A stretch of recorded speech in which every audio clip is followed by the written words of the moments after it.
पहलगाम आतंकी हमले के बाद भारत ने पाकिस्तान के आतंकी ठिकानों को निशाना बनाया। दोनों देशों के बीच युद्ध जैसे हालात बने, लेकिन पाकिस्तान के गिड़गिड़ाने के बाद भारत सीजफायर को तैयार हुआ, क्योंकि पाकिस्तान में खाने के लाले पड़े हैं तो यह मुल्क युद्ध कैसे लड़ता। इस बीच खबर आई कि इंटरनेशनल मॉनेटरी फंड यानी कि IMF ने पाकिस्तान को अरबों डॉलर का लोन दे दिया है। इस बात की काफी आलोचना हुई कि आतंकियों को पनाह देने वाले को 1 अरब डॉलर यानी 8.5 करोड़ रुपए की पहली किस्त क्यों दी गई। भारत के ऑपरेशन सिंदूर ने आतंकी मौलाना मसूद अजहर के खानदान को मिट्टी में मिला दिया। उसे ऐसी चोट दी कि वह आतंकी जिंदगी भर नहीं उठ पाएगा। उसकी रीढ़ की हड्डी उसका पूरा परिवार खत्म कर दिया। लेकिन पाकिस्तान अभी भी अपनी हरकतों से बाज नहीं आ रहा है। IMF की मदद से आतंकी मौलाना मसूद को पालने में पाकिस्तान खर्च कर रहा है, और यह बात जगजाहिर है। यह बात IMF भी देख रहा है, यह बात अमेरिका भी देख रहा है, और यह बात दुनिया भी देख रही है। इसका सबसे ताजा उदाहरण है भारत के साथ सीजफायर के ऐलान के तुरंत बाद आतंकी मसूद को 14 करोड़ रुपए देने की घोषणा। यानी हर एक आतंकी जो मारा गया उसके खाते में 1 करोड़ रुपए डालने की तैयारी। यानी मसूद अजहर को सीधे सीधे 14 करोड़ की पेशकश। सवाल यह है कि जो पाकिस्तान आटे और चावल और दाल के लिए IMF से पैसे ले रहा है, जो पाकिस्तान IMF के पास बार बार जाकर भीख मांगता है, 25 किस्तें ले चुका है, जो पाकिस्तान दुनिया भर में भीख का कटोरा फैलाता है, वही पाकिस्तान IMF की मदद से आतंकियों पर करोड़ों रुपए खर्च कर रहा है, करोड़ों रुपए वारे न्यारी कर रहा है। इसलिए पूछता है इंडिया, क्या अमेरिका को यह खर्च नहीं दिखता है? क्या IMF के सदस्य देशों को यह खर्च नहीं दिखता है? 1940 में पहली बार IMF के बारे में सोचा गया, 44 में स्थापना हुई। मकसद क्या था IMF का? मकसद यह था उन देशों की मदद करना, अल्पकालिक ऋण देना, सस्ते ब्याज में ऋण देना, जिन देशों की अर्थव्यवस्था आर्थिक मंदी से गुजर रही हो, जिन देशों के पास उनकी अर्थव्यवस्था को चलाने के पैसे नहीं हो, या वो बेल आउट के लिए यानी कि दिवालिया से बचने के लिए पैसे मांग रहे हो। पाकिस्तान में 25 बार पैसे लिया IMF से, लेकिन हर बार उसने इन पैसों को आतंकियों की तरफ मोड़ा। इस बात के पुख्ता सबूत हैं। और इस बार जब शहबाज सरकार ने आतंकी मसूद अजहर के लिए 14 करोड़ रुपए की घोषणा की है, तो दुनिया के मुंह पे ताला क्यों लगा हुआ है? डोनाल्ड ट्रंप खामोश क्यों है? डोनाल्ड ट्रंप के लिए तो पाकिस्तान बहुत लाडला मुल्क है। अमेरिका पाकिस्तान पर गर्व करता है, पाकिस्तान की नेतृत्व पर गर्व करता है। अमेरिका को पाकिस्तान बहुत ताकतवर मुल्क लगता है। तो ये मैं अमेरिका और डोनाल्ड ट्रंप से पूछना चाहता हूं कि अमेरिका और डोनाल्ड ट्रंप IMF के इस पैसे के बारे में कुछ सोच क्यों नहीं रहे हैं? क्या अमेरिका टेरर फंडिंग करवा रहा पाकिस्तान में IMF के पैसे से? भारत पाकिस्तान जंग के बीच IMF का 20,000 करोड़ का लोन देना पाकिस्तान को, यह किस ओर इशारा कर रहा है? IMF का पैसा आतंकियों पर पाकिस्तान क्यों खर्च कर रहा है? और क्या यह पहली बार है? बिल्कुल नहीं, यह पहली बार नहीं है। पाकिस्तान हमेशा से आतंक को पालने पोसने के लिए अरबों और करोड़ों का खर्च करता रहा। IMF का एक नियम यह कहता है कि जिस मुल्क के पास सबसे ज्यादा पैसा होगा, उस मुल्क का शेयर IMF में सबसे ज्यादा होगा। इस रूल की माने तो अमेरिका की हिस्सेदारी सबसे ज्यादा है IMF में। अमेरिका के इशारे के बिना IMF में एक पत्ता भी नहीं हिल सकता है। और भारत के विरोध के बाद भी जब यह केस जारी हुई, जिसकी मैं अभी बात कर रहा हूं, जो अभी 3 दिन पहले 4 दिन पहले की खबर है, भारत ने इस वोटिंग में हिस्सा नहीं लिया। भारत ने इस वोटिंग से एब्सटेन रहने का फैसला किया था। इसके बाद भी अगर IMF से पाकिस्तान के लिए, या यूं कहिए कि आतंकिस्तान के लिए, टेररिज्म के लिए अरबों की किस्त जारी की जाती है, तो जाहिर सी बात है कहीं ना कहीं अमेरिका का सपोर्ट आतंकिस्तान को है, डोनाल्ड ट्रंप का सपोर्ट आतंकिस्तान को है, डोनाल्ड ट्रंप का सपोर्ट पाकिस्तान को है। तो मैं ये पूछना चाहता हूं, ये डोनाल्ड ट्रंप की कैसी नीति है, ये अमेरिका की कैसी नीति है? क्या ये गुड टेररिज्म और बैड टेररिज्म नहीं है? क्या आईएमएफ का पैसा मसूद अजहर के पास नहीं पहुंच रहा है? क्या आईएमएफ आंखें बंद करके सब कुछ देख रहा है? क्या पाकिस्तान को एफएटीएफ की ग्रे लिस्ट में नहीं होना चाहिए? दुनिया के कई मुल्क चुपचाप तमाशा देख रहे हैं। एक तरफ वो भारत का साथ देने की बात करते हैं, दूसरी तरफ आतंक को पालने पोसने में पाकिस्तान की मदद करते हैं। अमेरिका ने अपने most wanted Osama bin Laden को पाकिस्तान के एबटाबाद में घुसकर मारा। अमेरिका ने अफगानिस्तान से उसके घर में घुसकर बदला लिया। अमेरिका ने इराक और सीरिया में घुसकर तबाही मचाई बगदादी को मारने के लिए।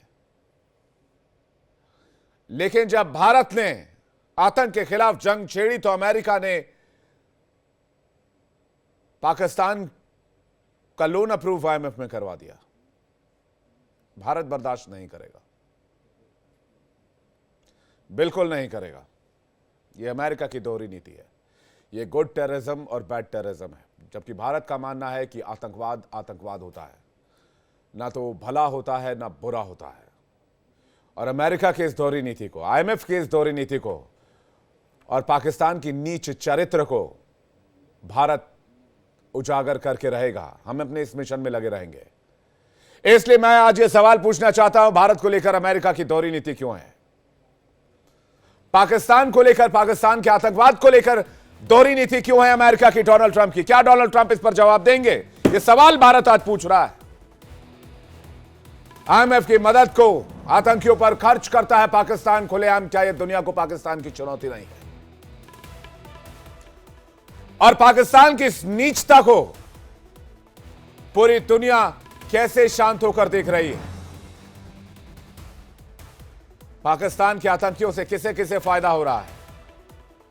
पाकिस्तान के एजेंडे का इस्तेमाल वेस्टर्न कंट्रीज अपने हिसाब से क्या आज भी कर रही हैं? क्या आज भी पाकिस्तान स्थित आतंकी संगठनों से अमेरिका का कनेक्शन है?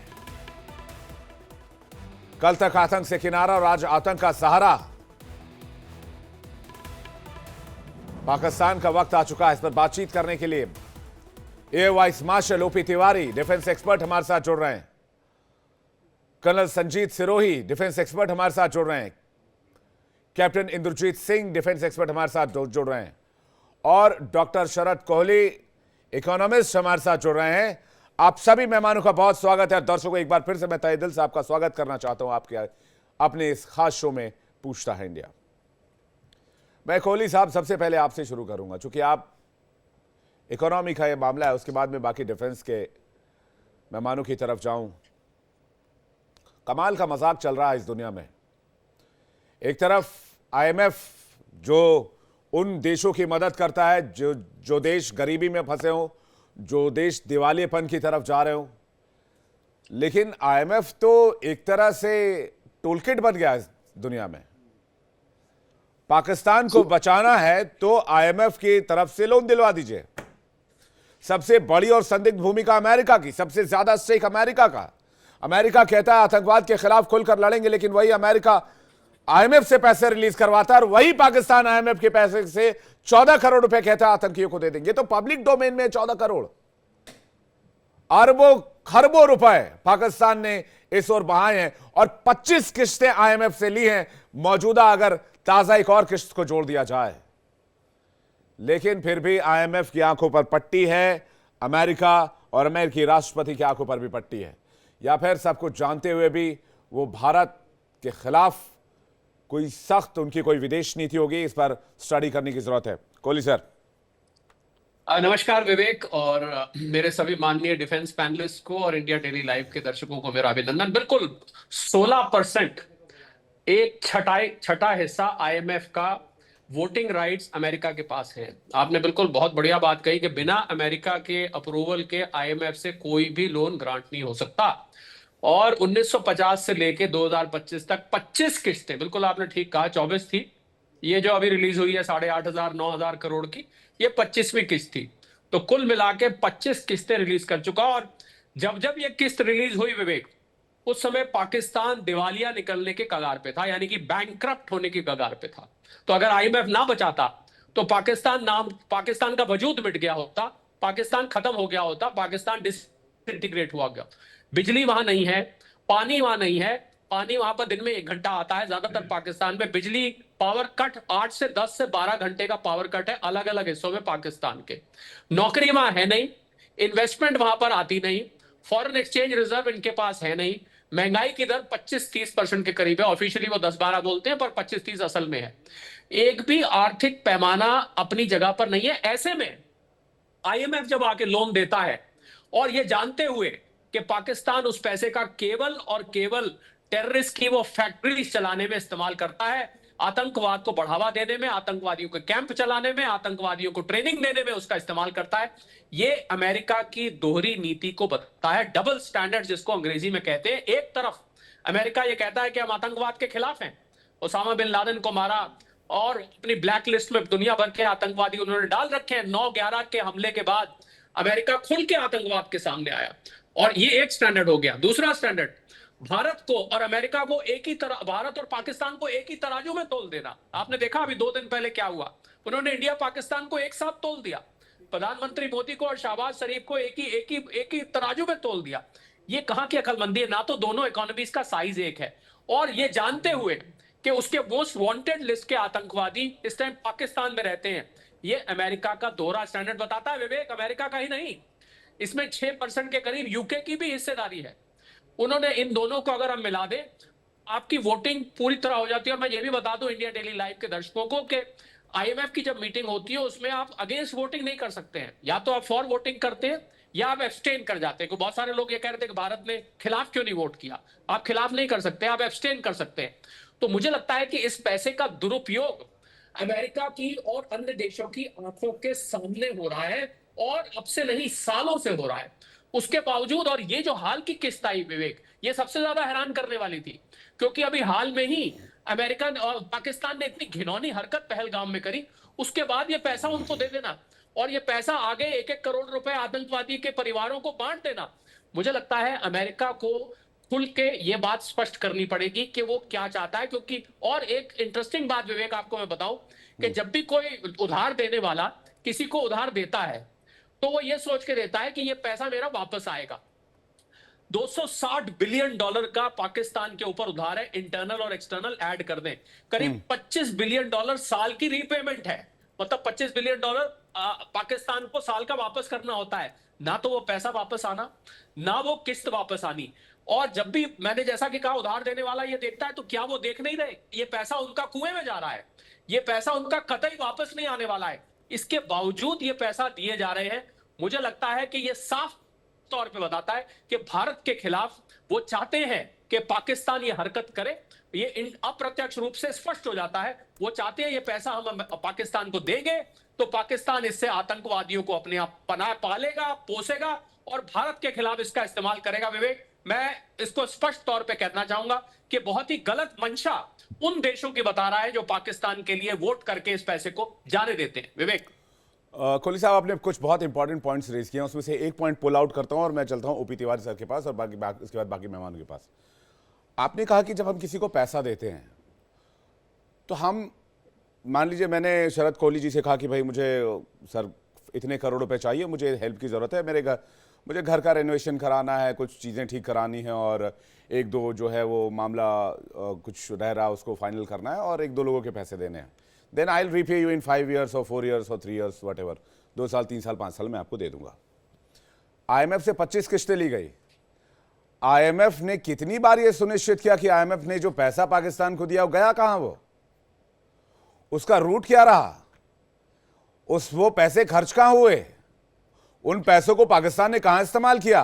क्या यह बात IMF को पता है? जबकि IMF के चार्टर में क्लियर लिखा हुआ है कि जो पैसा IMF देगा उस देश को बताना होगा कि वो पैसे खर्च कहां हो रहे हैं, उस पैसे को खर्च कहां किया जा रहा है, किस मद में खर्च किया जा रहा है, कहां चीजें डेवलप हो रही हैं।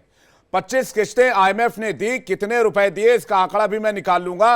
$100 बिलियन से ज्यादा जो है वो $100 अरब से ज्यादा जो है वो कर्ज है पाकिस्तान के ऊपर। ये पैसे गए कहां, दुनिया जानने में इसको दिलचस्पी नहीं रखती। या तो दुनिया को यह बात बिल्कुल पूरी तरीके से पता है कि पाकिस्तान इन पैसों का इस्तेमाल आतंक और टेररिज्म के लिए किया है, मसूद अजहर, हाफिज सईद जैसे लोगों के लिए किया है, जैश मोहम्मद और लश्कर तैयबा के लिए किया है, या फिर दुनिया को कुछ पता ही नहीं है, पाकिस्तान को फ्री हैंड छोड़ा हुआ है। लेकिन दुनिया इतनी सीधी तो है नहीं। यानी कि पाकिस्तान एक टूल है अमेरिका और बाकी कुछ देशों के लिए, चाइना जैसे देशों के लिए। यह क्लियर कट है, इसमें कहीं कोई दो राय नहीं है। 25 बार लोन देने के बाद भी एक बार हिसाब किताब नहीं पूछना क्या मकसद दर्शाता है? OP Tiwari sir. तो विवेक, मैं कोहली साहब से पूरा सहमत हूं। देखिए, ये इंडिया की जो वॉर थी, ये टेररिस्ट के खिलाफ थी। पाकिस्तान के सपोर्ट में दो ही देश आए, वो भी चाइना पूरी रूप से नहीं आया, खाली तुर्की ने और अजरबैजान ने कुछ बोला। लेकिन जिस तरीके से अमेरिका आया है और ट्रंप की जो एक्टिविटी हुई है, वो मुझे 1971 अर्ली 60s की याद दिलाता है। इसका मतलब ये ट्रंप साहब खाली नौटंकी कर रहे थे इंडियन ओरिजिन के लोगों का वोट देने के लिए। पुराने अमेरिका में और अभी अमेरिका में कोई अंतर नहीं है। ये तो टेरर का सरेआम सपोर्ट है। इस एक तो चीज साबित होती है कि ये जो पहलगाम अटैक हुआ है, ट्रंप के इशारे पर हुआ है, ताकि वॉर युद्ध चलता रहे देशों में और इनके आर्मामेंट्स बिकते रहें। ऐसा घटिया आदमी नीच आदमी तो अमेरिका को भी समझ में आना चाहिए। इनके जो अपने लोग जिसे मारे गए, जो अटैक अमेरिका पर अटैक हुआ, उस टेरर के खिलाफ भी नहीं है। कैसा प्रेसिडेंट है जो खाली स्वार्थ और अपने पैसे के लिए लड़ रहा है? कभी जहाज कतार से ले लेता है, कभी कुछ ले लेता है, कहना कुछ और चाहता है। अब ये तो इनाम दिया उसने। जहां तक अब पाकिस्तान की इकोनॉमी का सवाल है, कोहली साहब बिल्कुल सही कह रहे थे। मैं एक पाकिस्तान इकोनॉमी की बात सुन रहा था इकोनॉमिस्ट का, वो कह रहे थे कि हम अभी लोन लेते हैं पिछला लोन देने के लिए, लेकिन अभी कुछ समय आ जाएगा कि वो लोन भी दे नहीं पाएंगे, इंटरेस्ट तो छोड़िए। तो अभी क्या अमेरिका तो पाकिस्तान तो आधा बिक ही चुका है। पाकिस्तान की इकोनॉमी जो फाइनेंस है और बैंक्स है, 80% बाहर का है। कम्युनिकेशन सेक्टर पूरा ही बिक चुका है। तो पाकिस्तान ये लोट लौटा नहीं सकता, पाकिस्तान बिकना शुरू हो रहा है। सऊदी अरेबिया आ रही है कुछ एयरफील्ड करने के लिए, कुछ पोर्ट खरीदने के लिए। वो बता रहे थे कि जैसे पहले ब्रिटिश की गुलामत थी हमारे पास, ब्रिटिश के हम गुलाम में थे, अब ये पाकिस्तान पूरा कैंटोनमेंट का गुलाम हो गया है। अब इसका फायदा सिर्फ अमेरिका उठा रहा है। कैंटोनमेंट का गुलाम हो गया। कैंटोनमेंट करता क्या है? कैंटोनमेंट अभी 10 से 15,000 एकड़ जमीन भी ले रहा है पैदा करने के लिए। वहां के आवाम को समझ में कब आएगा, वो समझना जरूरी है कि जो भी आ रहा है, ये तो पाकिस्तान को, अभी अमेरिका को पूरा मालूम था कि जिस तरीके से कटोरा इनका भर रहे हैं, कटोरे का 25% जो इनकी बटालियन है, टेरर बटालियन और ब्रिगेडियर मेजर जनरल हाफिज साहब जो है उनके पास जाएगी, बाकी चाइना के पास जाएगी। ये तो इस उम्मीद में रखे हैं कि हो सकता है कि पाकिस्तान हमारी जहाज कुछ खरीद ले ताकि हमें कुछ पैसे आ सके। लेकिन एक संदेह और एक डाउट, एक क्वेश्चन मार्क अवश्य है कि पाकिस्तान न्यूक्लियर आर्सेनल के ऊपर, पाकिस्तान न्यूक्लियर आर्सेनल की बात सुनिए। पाकिस्तान ने, हमने 1998 में जब दूसरा न्यूक्लियर टेस्ट किया था, उसके 5 या 6 महीने के अंदर इन्होंने न्यूक्लियर देश बन गए। अरे ईरान जैसे देश को 20 साल लगे। तो पाकिस्तान की कैपेबिलिटी कहां थी कि न्यूक्लियर बनाएंगे? ये तो अभी पूरा रूप से साबित हो रहा है कि जो अमेरिका का न्यूक्लियर आर्सेनल है वो पाकिस्तान में है। उसकी सुरक्षा के लिए, उसकी डर के लिए पाकिस्तान ने ब्लैकमेल किया और उसे पैसे ले रहे हैं। ये पाकिस्तान, जिस तरीके से पाकिस्तान को अमेरिका ने 1960s में कोल्ड वॉर टाइम में गंदे काम के लिए यूज किया, वो काम अभी भी चलता आ रहा है, भले कोई भी प्रेसिडेंट रहा हो या वो भी आ गए। इसी चक्कर में पाकिस्तान को उन्होंने खूब डॉलर दिए। अब पाकिस्तान खुश होकर गलतियां करता रहा। 1971 वॉर में अमेरिका सामने आया, फिर भी देखा कि हिंदुस्तान को कुछ फर्क नहीं पड़ा और मात खा के अपनी 7th फ्लीट वापस लेके जाना पड़ा। इंग्लैंड की भी फ्लीट आई थी अरेबियन सी में, लेकिन कुछ नहीं कर पाए, वापस चले गए। ये तो हमारी क्षमता थी, ये हमारी फौज का मनोबल ऊंचा था। किसी तरीके से इक्विपमेंट भी हमारे उनसे खराब थे, फिर भी हमने उनका कराया। अभी तो हालत अलग हो गई है। ट्रंप साहब को समझना चाहिए, उनकी जो इकोनॉमिक स्थिति बनी हुई है इंडियन साइंटिस्ट की वजह से, इंडियन वैज्ञानिक है जो बैठे हुए हैं, डेवलपमेंट कर रहे हैं, वो आगे बढ़ रहे हैं। थोड़ा तो कम शर्म करो। तो ये वैज्ञानिक जब हमारे लिए भी काम करने लगे, जो शुरुआत हो चुकी है, हमने आर्मामेंट्स बना रहे हैं, सब कुछ बना रहे हैं। कोरोना के टाइम में जो वैक्सीन बनाया, ये बड़ा तिवारी सर, ये बड़ा दिलचस्प पहलू आप